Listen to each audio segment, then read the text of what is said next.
2-1 against Derby on the shower curtain. Looking the camera dead in the eye and scoring an own goal. What's going on, guys? Welcome back to episode 3 of My Effin Skipper. Took a while to actually get to this point after episode 2, but with me I've got obviously Jacob again, and Aston's back. Hopefully this time he's not going to be missing for half the podcast. Yeah, of course. But yeah, so the biggest thing coming up anytime soon is obviously the end of the season. And that is literally 24 hours from right this minute. We'll be either getting ready to cry or getting ready to recreate that video of that Leeds fan punching his lampshade. But I don't know. Did you see the one of the Forest fan punching himself? I think I did. That was weird. Was that after they bottled it? Imagine your team getting you to that point that you're attacking yourself. To be fair. Oh yeah, I've not been far off this time. Yeah. I mean, I would say, like, I would ask you two what your opinions are on like what's going to happen tomorrow, but I don't want, like, I'm being really superstitious with tomorrow, and I'm never superstitious when it comes to a game. Like, I've been telling everyone in the Twitter group chat to just shut up if they make a joke about it, because I'm that like scared. I'm more nervous for tomorrow than I was for either of the playoff finals. I'm more nervous about this than the Arsenal game, because with the Arsenal game I didn't actually think we would get a result. So this time it's so strange how not even 2 weeks ago everyone was certain we were down and everyone was preparing for next season mentally and being in the Championship and preparing for Baggies fans to be giving it the big one. But now it's looking like we could actually, like, we've got a very strong chance of staying up. Like, we've said it on Twitter a couple of times that the percentage of us winning and staying up has gone from 56% to 62%. Whereas I can't remember what Watford's is, but I know that Bournemouth's is like 6%. Weren't we like closer to 1%? Yeah, we were literally like 3% like 2 weeks ago. It looked certain that we were down, but then results went in our favour and we beat Arsenal, which for the last couple minutes, I really thought we were going to bottle it like we did with Everton. They were quite poor, but I think they would have probably still beat most of the other teams in the league if they played that way, but we just defended really well. Yeah, Cons has been class. Like, I think he's been good all season, but since the restart, he's been unreal. I think Mings was a lot better as well. I was saying on Twitter how much of a leader he can be, and you could see how well organised he had our back line, and he was himself just played a lot better than he has done in recent games.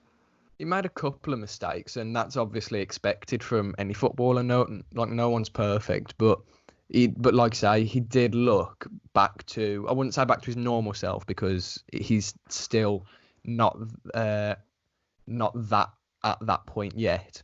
But he definitely looked like he's on that path, and he looked like start of next season he could be as good as he was at the start of this season. Also, thank fuck that Elmo pulled up with that injury. We should have won 2-0, but that Davis missile, thank fuck it didn't matter. Honestly, how on earth? See, the thing is, though, I know that it's only one more goal, but that would have helped our goal difference as well. And obviously, one goal isn't going to be like... Well, I mean, I can't even say that one goal isn't going to be a massive difference, because it literally is. We owe Man City a lot more gratitude than I think we're showing, because that 4-0 was so good. Because we'd still be in the relegation zone without that. Yeah. They'd have only won like 2-0 or something. Yeah, definitely. But also at the same time, fuck them for them beating us 6-1. Good. And that corner that should have been a goal kick in the EFL Cup. Literally brought their way to beat Aston Villa. Imagine that. Thing is, though, we held our own against Man City away. We were quite good that game, so I don't know why we decided to just fuck it out the window when we played Leicester. After that Leicester game, I thought we had no chance of staying up. Imagine coming out that Leicester game having any hope of staying up. if after that Leicester game someone had come up to me and said like Villa are staying up, I 100% would have just laughed in their face. Literally same. I And didn't we're like even. 7 points behind after what beat Norwich, wasn't it? We were 6. I think we we were were either 7 'cause they had an 6 early or kickoff. 7 points adrift. Yep. It was that just shows. I mean, obviously there's been a lot of debate on Dean Smith, whether like people are Dean Smith in or Dean Smith out. Personally, I've been in for like the whole season. Maybe when I had like a breakdown after the Man City game, I was thinking it maybe he should go, but and I flirted with the idea of getting Sean Dyche in, but the way he's turned it around for the past 3 or 4 games, if we stay up or we go down, I want him to stay because I think he could be our long-term manager, and the fact that he has managed to turn our results around the way he has is definitely, it shows that he's got some sort of character about him. Yeah, he deserves a lot more plaudits because we weren't rock bottom, but we were playing like a team that were rock bottom, and our confidence was rock bottom. So the way we've turned it around, big props to him. The only main thing What that is annoys it? me is 7. substitution at the 70th minute. He always waits till late to put a substitute on. It Like, depends. Smatter could though. be the worst player on the pitch. It's for like that. we said as well. What was it episode 2 about recruitment? We don't know how many of these players he signed himself and all that. So, But even with the substitutes things, I mean, to a degree, I understand getting annoyed at the fact that he waits so long to like make a change. But if we're not playing bad, I don't see the point. I mean, if it looks like we just need someone who's going to push a little bit harder than who's on the pitch, then yeah, make the change. But at like say Arsenal, if we'd have just made changes at say, I don't know, 50 minutes or something, or even 60, then that could have drastically changed the game, and we could have drawn or even lost. So I think that shows how much he lacks. sometimes, That shows how much he lacks trust in a lot of our substitutes. to be fair, can you blame him when you look at our bench? That's what I mean. Yeah. What Henry Lansbury, I mean, Nakamba's world class. Henry Lansbury, El Ghazi, Nakamba. That's why. Indiana Vasilev's on there now. See, that's He's what always I saw something where someone said it was a news article, and they said that if the owners have come out and said, either to Dean Smith or someone else, that if we stay up this season, if Dean Smith wants to spend another 200 million in this summer, then they'll let him. And one part of me's thinking yes, another part of me's thinking no. Is financial fair play definitely out the window next season? Yeah, it's gone. It's not happening next Yeah, season. just go fucking mad then. But then Yep.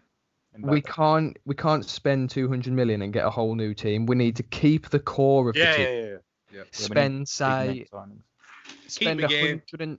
spend about 150 million on, I don't know, 3 maybe 4 players, and then spend the other 50 million on a couple of decent squad players. I think that's the wisest way to spend that kind of money. So say we get, I mean, obviously not all of these players are likely, but Benrahma, Eze, Mitrovic or Ollie Watkins, and then one more player.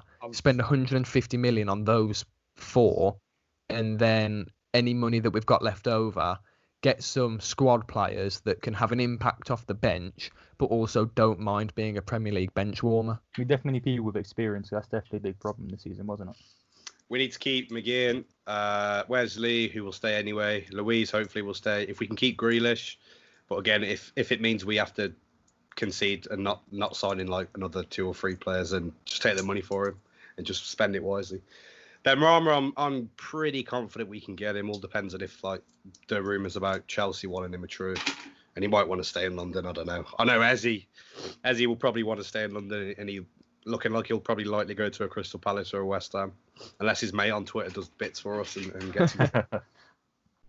You know, one player that I've been seeing a lot about him on Twitter recently, and I actually I made a note to make sure that I didn't forget it, and I've got it next to me. One player that I want us to sign in the summer that we can get on a free now is Adam Lallana, because his contract's just run out at Liverpool, so he's a free agent as it stands.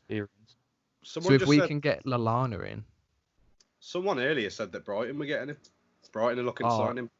See, that's the thing though. If Brighton, like if he's attracted to Brighton, if we stay up, surely we can tempt him.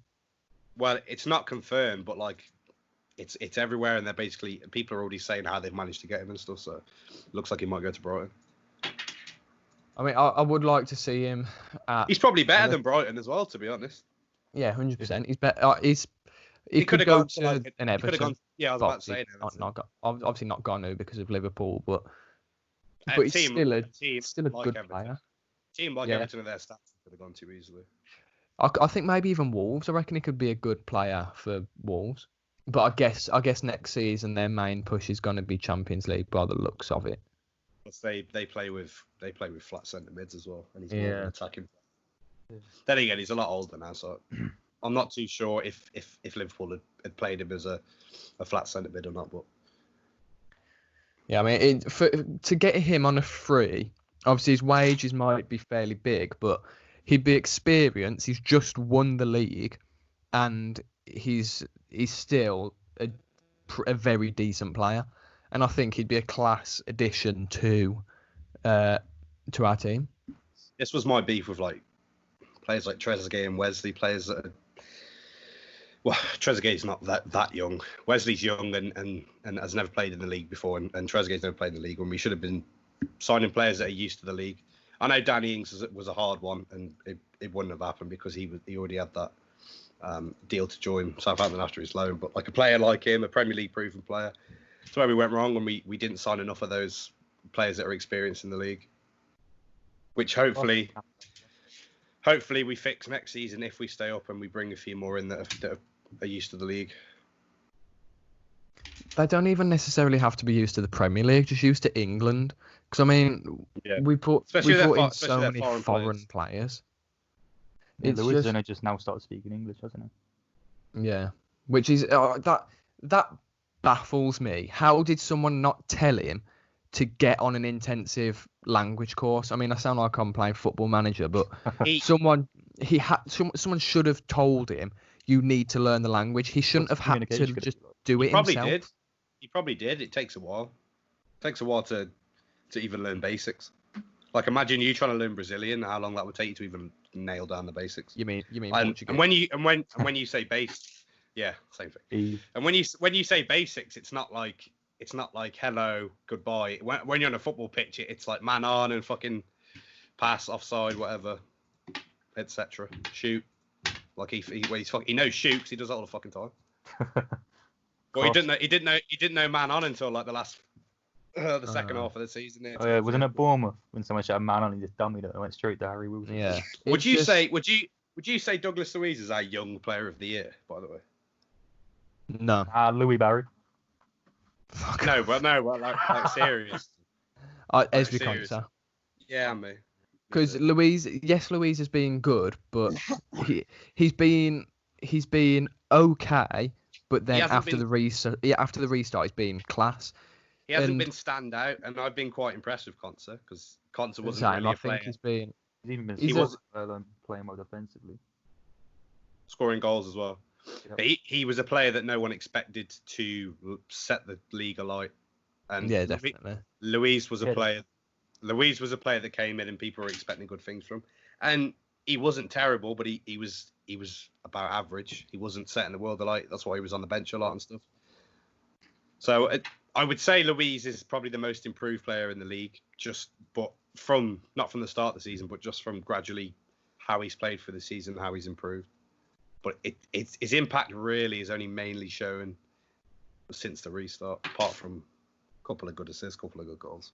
One thing I like about Konsa is when you hear someone say, "Oh, this centre back scored 2 goals," you'd think it's going to be a header from a corner, but then his goal against Everton and then his /Mings' goal against Watford, it's like they were like the one against Watford, whether Mings touching it was like had a massive impact on it, I don't know, but he like that was a rocket of a shot. Oh Yeah, it probably would have gone in either way. How big But that game was. The technique that it wasn't the prettiest goal against Everton, but he has better attacking prowess than Samatta right now. Yeah. In the right positions, getting his foot on things, and Samatta you need to drill it out his head for him to get it in. He's got more goals He's got more goals since the restart than Samatta has. He's got the same amount of goals as Samatta and Keenan combined this season. And Keenan Davis is attributed to 0 of those. I wish he could finish, man. He's so good on the ball. If Davis could finish, he'd be such a good, like he'd be a class striker. Like there'd be teams coming in for him in the summer if he could fucking shoot. I hate those people that say he's just all around shit because he can't finish. Yes, obviously that is a big part of a striker, but how good he is on the ball and how strong he is and how difficult he is to take off the ball and how quick he is for his size and the runs he makes. I said, like, it's typical that we took off Samatta for that shot he missed because Samatta would have probably finished that, but at the same time, would Samatta have made the run that he made to get on the end of it? Yeah. We've got such fucking conflicting strike options. Just fucking whack them in a fucking chemistry lab together and just merge them together, and there you go. We've got a world-class striker on our hands. Makes me wonder how many goals he did score when he was at Biggleswade or even before then, because he can't finish. He literally cannot hit a barn door. He's terrible. Yeah, that chance he had is meat and drink for a striker, and most strikers, 9 out of 10 strikers, would love to have a chance at that because they know they'd finish it. And it wasn't saved either, so. Went more for power instead of placement. Like you could have used it to Topo in the bottom corner. He kind of curled it away from the post, didn't he? Yeah, I don't know why he used his left foot though. So much more easy to use your right foot. I think the ball was too far left for him. Yeah, because I remember when I was doing my Elmo compilation, and like 2 of his assists was Keenan's goals, and it was literally the ball was in the air, right throughout the goal. And Keenan doesn't know what I mean. Scored a couple in the championship. Yeah. And in the cup in the championship. Pretty sure they're all headers. Nah, he's wow. I know the one he scored in the cup for us was his foot because I was there. We actually lost that fucking game. I think it was Brentford. Keenan Davis's all-time stats for Aston Villa is 55 appearances and 2 goals. Elmo literally assisted. Oh no, that's the league. 65 games, 4 goals in total. Oh. He's got like the presence and the physicality of fucking Drogba, but his finishing is on par with 2012 Emil Heskey. So definitely does make more impact than Samatta at times. And there is room for him to improve, and he is young. But where else would you play him if he can't fix up his finishing? Then what do you do with him? Play him. I think he's the perfect. He's the perfect player to be played in a 2 up top because he'd be the one to hold it up for the other striker. That's the only way, but it's going to be him and Wesley, who are the same. Wesley's the same kind of player. Yeah. Mm. And if you had if you had Davis up top with a Danny Ings, mate, the sheer number of goals that the striker that's scoring the goals would get if they had Ings's goal scoring abilities, partnered with Keenan Davis, that would be. I don't know. It'd be magical. Do you remember when I said I don't think he'll sign a striker? I think he might now. Yes, I don't think he'll keep Samatta. I think he'll sell Samatta. I think we were still a bit hopeful about Samatta and if he would improve and score. And since then he hasn't. And since then Keenan Davis has missed another sitter. So I think he will definitely go for another striker, someone to actually play as well and not just sit on the bench. And whoever gets sacrificed for that, I don't know. How much should we pay for Samatta as well? Like 8, wasn't it? 8, 10. I don't. See, imagine it's not a lot of money, but imagine 8 million for a season, not even that half season, and then you'd just get rid of him. It's just such a waste of money. Think about to build him. But at the same time, who the fuck did we buy? Striker that's going to join, that can score in the Premier League. Mbappe. Tammy Abraham won't join, like we said last time. I doubt. Yeah, he's not. Kylian Mbappe, I don't think will join. To be He'll be honest, tempted. He'll be tempted. He'll hear that Armando Mohamed play. imagine Paris to Aston. Oh, beautiful. Jesus, Samatta's contract is 4.5 years. Is it? Isn't he like? We signed him for 8.5 million. How do you think the Watford Arsenal game's gonna go? I don't know. I can see it being a draw, so we need to draw or win. I don't see they'll score against them. I don't. No manager. Yeah, I don't trust Arsenal not to bottle it. I think maybe us beating them will get them into the mindset.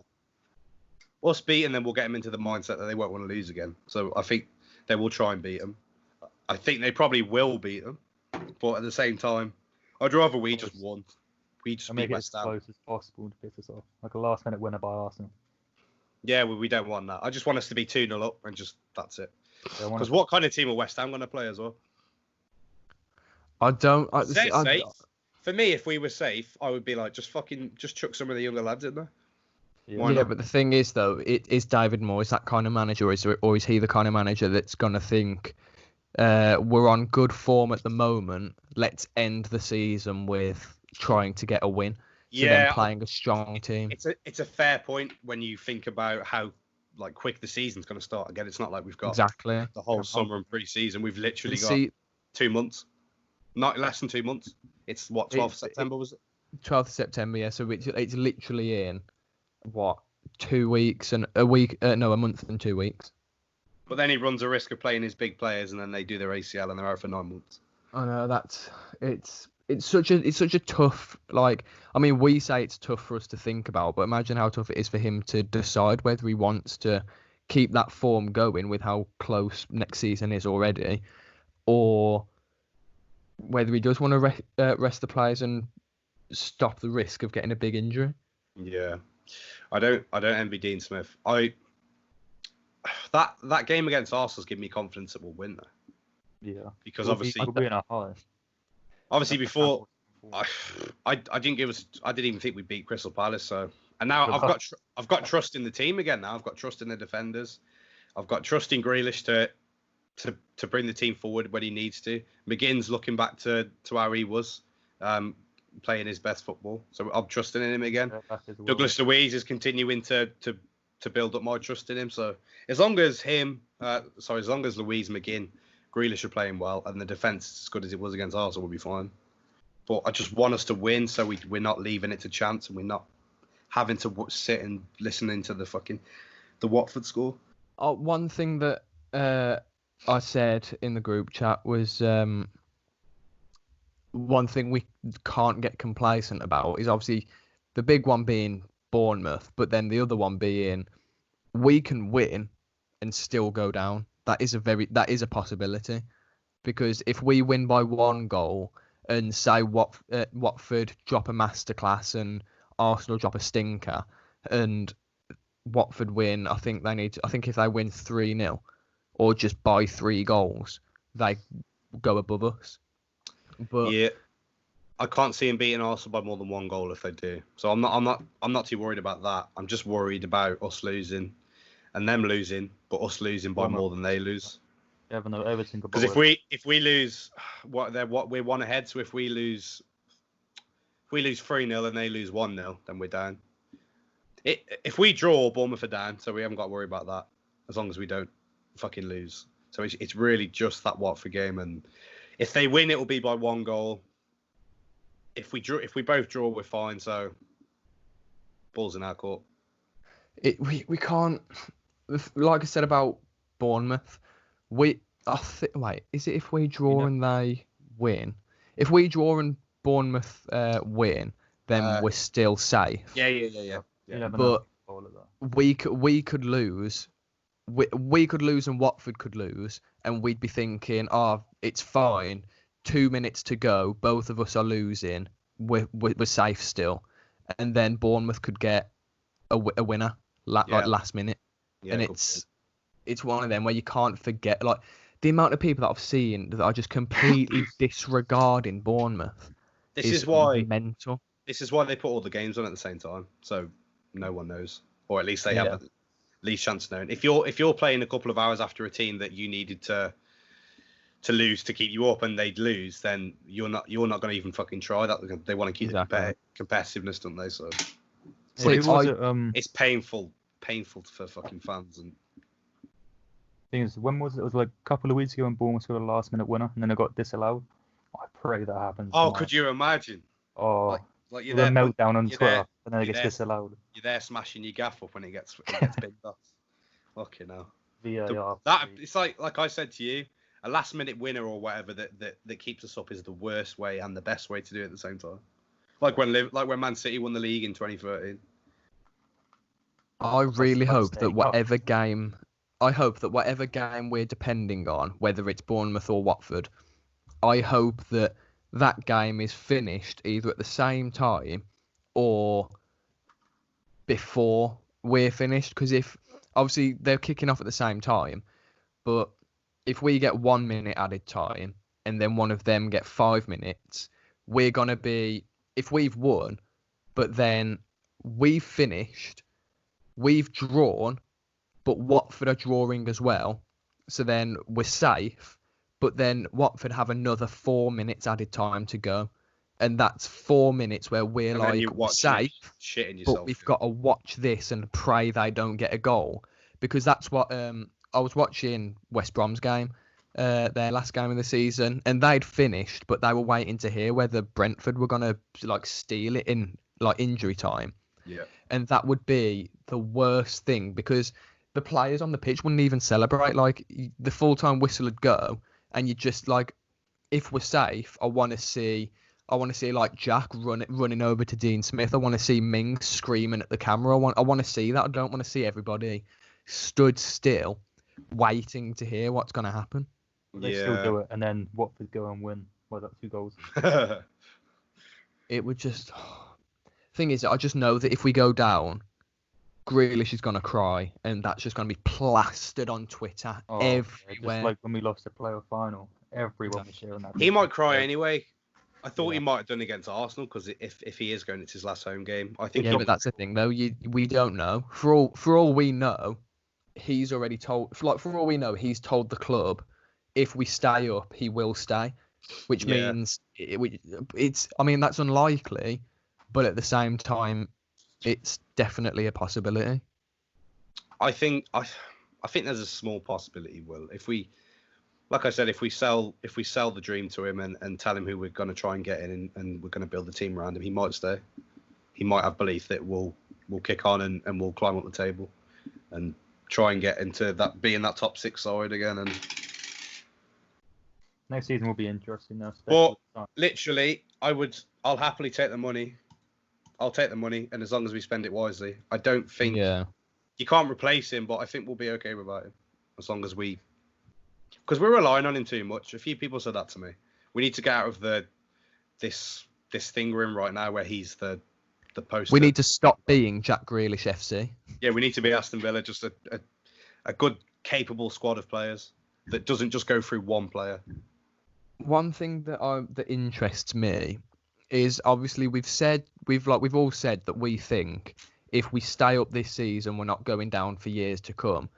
But then I wonder what's going to happen next season. If we stay up, are we going to scrape safety again, or are we going to? I say again, touch wood. I think we'll be like a 13th, 14th kind of team. Yeah, I don't think we'll shoot back up, but I think we'll be a lot safer. We just need 3 or 4 more players. Doing a Leicester, it's fine. It's so hard to call when the season's 2 months away now. Well, less than that, because we've never had this situation before. But I'll tell you something about tomorrow, that it's not going to be easy. I don't think we're going to see Arsenal go 2-0 up and we're winning, and it's just fine. There's going to be twists and turns. I think there might be late goals in it. There's going to be Watford could take the lead, and then Arsenal could come back and make it 2-1. I think it's going to be like one of them days. I'm going to be absolutely shitting. I feel like it could be. Mate, I've got to watch it at work, and the building is awful. It's like a bomb shelter. Like, you get no signal in there, and obviously I've got to serve customers stuff at the same time. So I've got to try and like stream it on Virgin TV Go with 2 bars of 3G. It's gonna piss me off. I can see it being like the opposite of how Fulham, Brentford, West Brom was on the last day of the Championship. Because with those 3 games, it was a case of if 2 lose and 1 win, then the one that wins got automatics.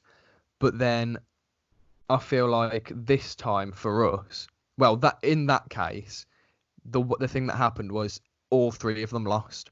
But I think there's a chance that this time round for us, it could be a case of all 3 teams win, and it's just like all 3 teams have gone for it, and it's going to be ridiculously tense, because if we're winning and Watford are winning as well, it's going to be tense to think if we concede and West Ham level it, like we're in deep shit. And Especially how we are in the last 10 minutes, 10 like 15 minutes, Matt, we can see. And like we're never more than 1 goal up if we are winning as well. Oh yeah. Like I've never. It's so rare we go into like even a half-time lead, like half-time with a 2-goal lead. It's just that the ideal scenario is we score early and we're winning by at least 2 goals at half-time. We could be cruising 10 minutes into the game. We could be all over West Ham and shooting at them. Like fucking hell, I can't think of it. Shooting at them fucking willy-nilly, whatever. I can't think of a word to say. And they could just be defending like fuck and having no possession, no shots, and we could be at ease. But even then, they could counter us. So like, it's just like, even when you're cruising, you just don't know. We played well style, and then as soon as that penalty happened, went the shit. Yeah, same again. We concede, heads drop, and then we concede again 2 minutes later. But we look like we've turned that corner now. We just look like we've got more fight about us. It's not even the quality more, so just the fight. Definitely. Just like our defence, everyone was fucking. You saw Gilbert, that slide tackle, and screaming. I don't know what like we got asked on Twitter, where has he been? Don't know. I don't know why he's not been playing. I mean, there's no way really for us to know. We can just assume that it was match fitness and that Elmo was fitter. Yeah, I can only assume. I can only assume that he just wasn't back up to fitness, because he's a good defender and he is half decent going forward as well. I mean, it's like literally all we're doing is talking about this, and the game's like just under 24 hours away from kicking off, and all we're doing is talking about it, and I'm sweating buckets just at the idea of all of the different possibilities. I'm quite relaxed now, to be honest. I'm not. I haven't been. Because I haven't been at the same time we're Aston Villa. It's so but it's so difficult for us to fuck this now. Thing is though, like one thing that keeps playing in my head, but the part of me that's being really what's the word? The part of me that's being really like, don't say that about anyone who says we're going to win. I'm having conflicted emotions about the fact that I keep thinking, look at what we're doing this season in the fact that everybody thought we're going down, and now we've got a chance to stay up. And then look at last season as well. Everybody was like, in March, everybody was thinking, oh, we're not getting promoted, we're staying in the Championship for another season. And then we went on that 10-game winning streak, and it just, like, everything happened like all at once, and we ended up going up. And could that be the same case again this season, but everybody thinks we're going down, and then out of nowhere we suddenly turn into a completely different team in the last couple of games? What are you saying? You think this could happen again next season? No, I'm saying that I think last season could happen again this season, in the sense that we were in shit, and then out of nowhere we've been the underdog and come out on top. I mean, I hope that's the case, but I don't want to say it is the case, because then I'm just going to be like I've been saying to everyone who said, "Oh, we're gonna win." There'll be blood on my hands if I say that and we go down. Yeah, like not to mention that I was on TalkSport again, but I was on TalkSport the other day, and like I said, that there's so many of us right now that are so convinced that we've done it. I think. Go on, say the phrase. I think mainly it was, all our fans are on the beach, so to speak. I think Why not mainly. the beach, though? I think mainly it was us all buzzing that we beat Arsenal, and then a few of us have sort of come back down to where it was like, well, let's slow down now, because I tweeted something yesterday, and it was like Mings did that thing with fucking Aubameyang, where he said something funny to him, and then he left him. So I put the Villa badge on Mings and the Championship badge on him. Yeah. But I deleted it. That's why I deleted it, because I was like, oh no, I'm gonna wait. By the way, Jared Bowen questionable to play as well. Yeah, 50-50 I've seen. It's not saying that. It's not saying that. What's his name's questionable? Antonio. Mikel Antonio. Yeah, it's not saying he's questionable. But he went off with an injury, didn't he? It looked like it. See, because I said this in our group chat, and then a different Villa group chat. I said that when it happened, I said he's pulled up and he's limping, and then 5 minutes later he was subbed off. But apparently there's nothing in that. Apparently he just like got a knock, and then it fixed itself, and he was just taken off to give another player a chance, because they were safely drawing, and they were at that point safe from relegation. It was probably just an impact injury, but him subbing him off for that reason could tell you that he won't play him all tomorrow. Yeah, that. I really hope he because he's been so good for them since they come back, and imagine that he gets a bad injury and then he's out for God knows how long. But then, do you want to run? Do you really want to be winning 1-0 and then him be able to sub Antonio on just to? Well, David Moyes is a prick if he does that, because he doesn't fucking need to. Like I keep saying, I'm terrified for it. But Michael Oliver's a referee tomorrow. I'm just trying to see who the VAR. I swear to God. Yeah, I was thinking. It better fucking not be. VAR is David Coote. David Coote and Stephen Child. Okay. Assistant referees are Michael Oliver's a good ref when he wants to be. Yeah, I mean, have we really had a bad encounter with David Coote at all? I don't know who it is, to be honest. Al Mohammadi will not play, apparently. Yeah. I mean he said in the It didn't look bad though. Probably only like a week or two. He tried carrying on. I was like, he's not going to be able to carry on. I could just tell, because you can't run off his injury. He's holding his calf, weren't he? So apparently Neil Taylor's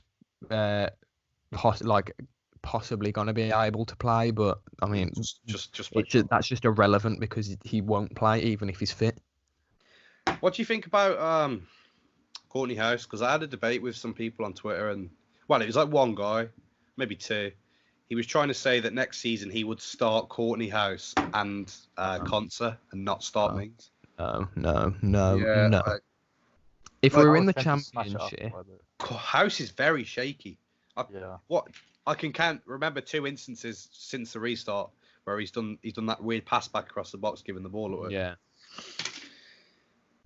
For me, Courtney House is like an upper Championship player. It's bang average Premier League. I think Mings has had a dip, but he is pretty good when he wants to be. A lot of our fans have turned on Mings, but I saw someone earlier call him PR Mings, and it's like, well, you can't really say that for a player who up until like the whole team's dip in form, he was arguably one of our most consistently good players until the whole team dipped, and then you can't blame one person for a whole team's form going out the window. What the fuck does he mean by PR Mings? Because it's like like people have the PR teams and stuff. Like people say that Raheem Sterling is only PR because apparently he does all of these campaigns against racism. But then that game, that game when it was the Manchester derby, and people were like the Manchester City fans were calling were making monkey gestures at one of Manchester United's black players. Yeah, it's Fred, I think. Yeah, Fred, that was it. And they were throwing lighters at him. Yeah. And and Sterling was just watching it happen. But then people, I think by saying PR Mings, he's saying that he does all of these good things on socials and went to that protest. How dare he make a change in the world but be shit on the pitch? What a disgraceful I human know. being. Fuck off, man. It's stupid. A few people were trying to say to me as well that Mings is not a leader, but he is so good. He is. He's one of the best leaders we've got in the entire team. He's our most vocal player. The only player you ever see instructing players where to be, who to mark. It's always him. You can always hear him if you watch on Sky Sports Premier League without the shitty fake crowd noise. Always him that you can hear. He's a class leader. That's why he should have been captain. And I know why we've captained Grealish. It makes sense, but he's not a vocal player. He leads by example. That's why if Grealish does go, if we stay up, Grealish goes, Ming stays. Ming should be the captain, unless we bring someone in who is like a proven Premier League captain, like when we brought John Terry in and he got captaincy. He'd be a class captain, and I trust him enough to start for us again next season, no problem. Just as I think if Conte keeps playing well, then I think them two are perfect together. Like look at us, we've gone back to 4 at the back, and we're looking like a good defensive unit again. We didn't need 5 at the back. I just think we were. I don't know what we were lacking, but we were just wasn't working, was it? No. Definitely attacking more forward at the back. Sorry to go like completely off topic, but I've just remembered something based on next season's kit, because I've heard, I'm not entirely like this is from a completely different source. Like this guy's come out of nowhere, so I don't know how reliable he is compared to my other one, but he told me that the main reason we haven't released our kit yet is because we don't want to release the kit and like show the kit off with the Premier League badge on the side, because then that could be played all over social media if we go down. You don't need to though. I know, but then it's one of them. I'll tell you what it could be. Do you know in the Premier League you're allowed an arm sponsor, your sleeve sponsor?